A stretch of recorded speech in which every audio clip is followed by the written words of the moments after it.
Hi, and welcome back to Conversations with Dr. V. Today, I'm going to talk about another saying that was passed down from my big mama.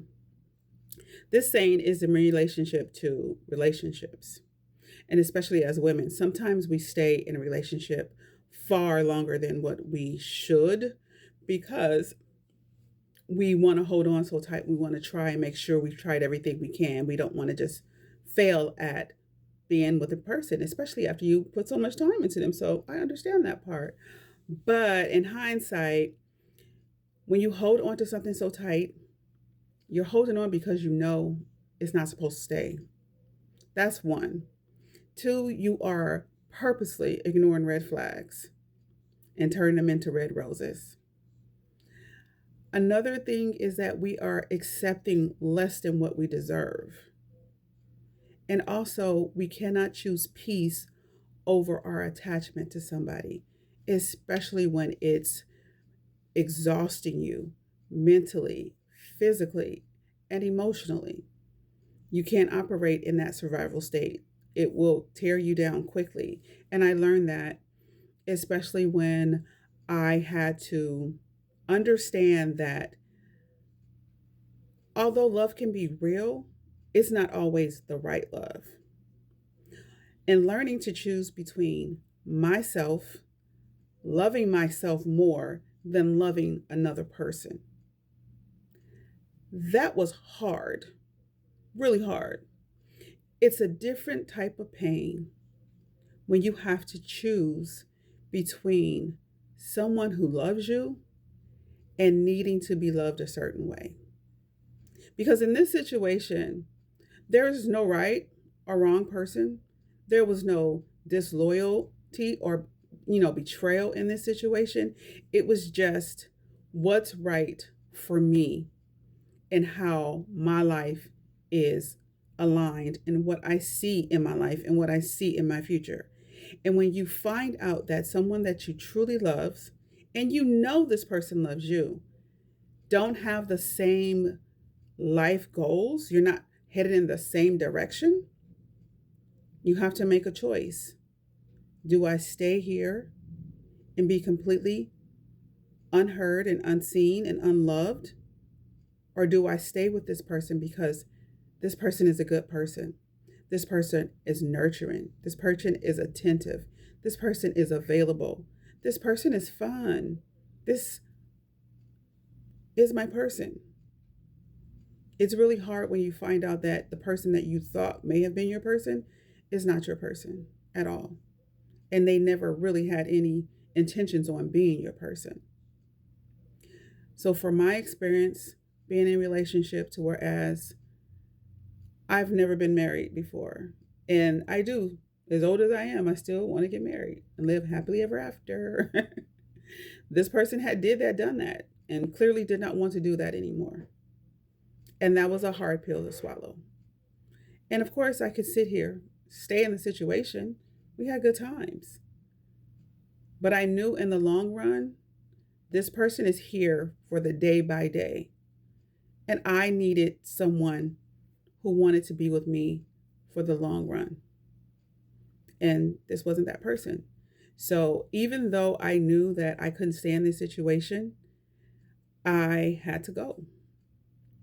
And when I left, I was a mess. I was a hot mess.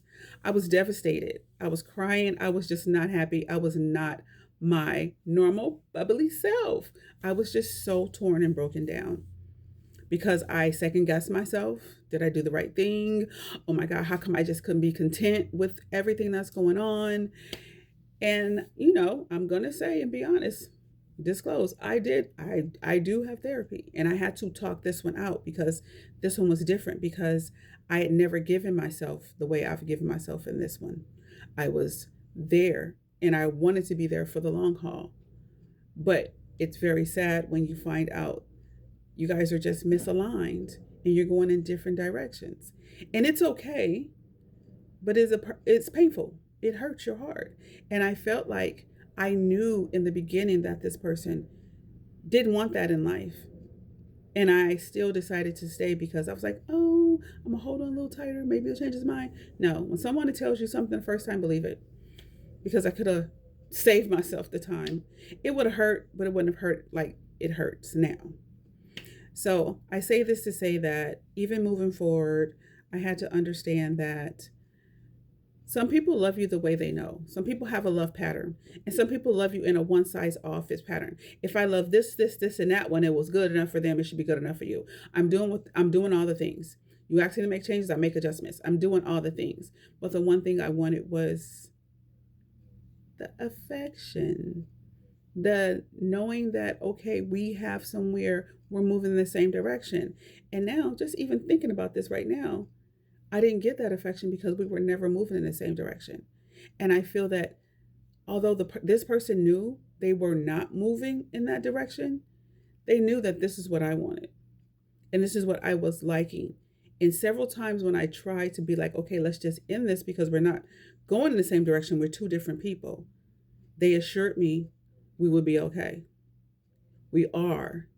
Just take it time. And that bullshit ass word that I cannot stand to this day is let's keep it organic.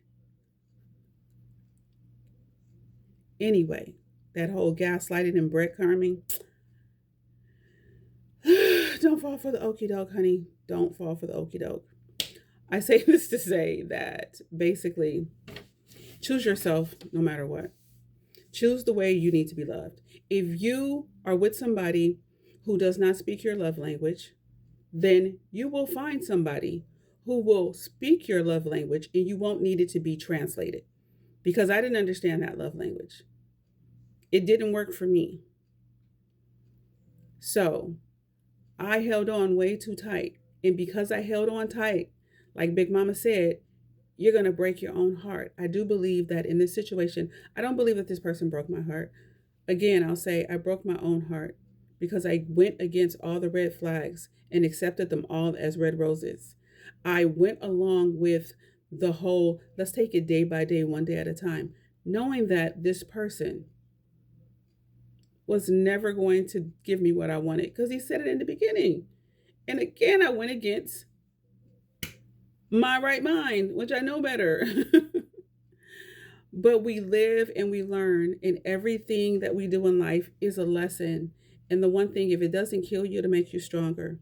And baby, this one, I felt like this one almost killed me. But it made me stronger. It made me be more discerning. It made me stop and think. In any other situations, breaks up in my life, I would have another boyfriend within a day or two. And forget about the other one. In this situation, I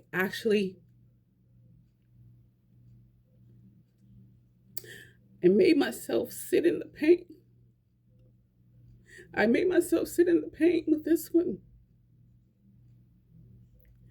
Because I had to learn this is not what I ever want to do again. So I didn't do my usual pattern and jump into something else. I sat in the pain and I did the work. And I'm continuing to do the work. And it still hurts my heart. And I'm sorry. I just got so emotional. But the worst pain in the world is to leave a situation where you still love someone. Because you have to learn to love yourself more.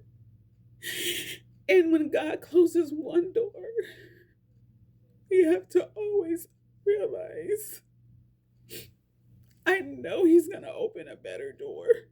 I know He is. Therefore, I'm just going to continue to be prayerful. I'm going to continue to work on myself. And I'm going to continue to just go through all these sayings. And this is my other form of journaling and therapy. And I just want to say thank you guys for listening. And I'm so sorry for being emotional. I did not expect that. But please share with me in the comments if you've had the same or similar experience. I look forward to reading your comments. Love you guys. Bye.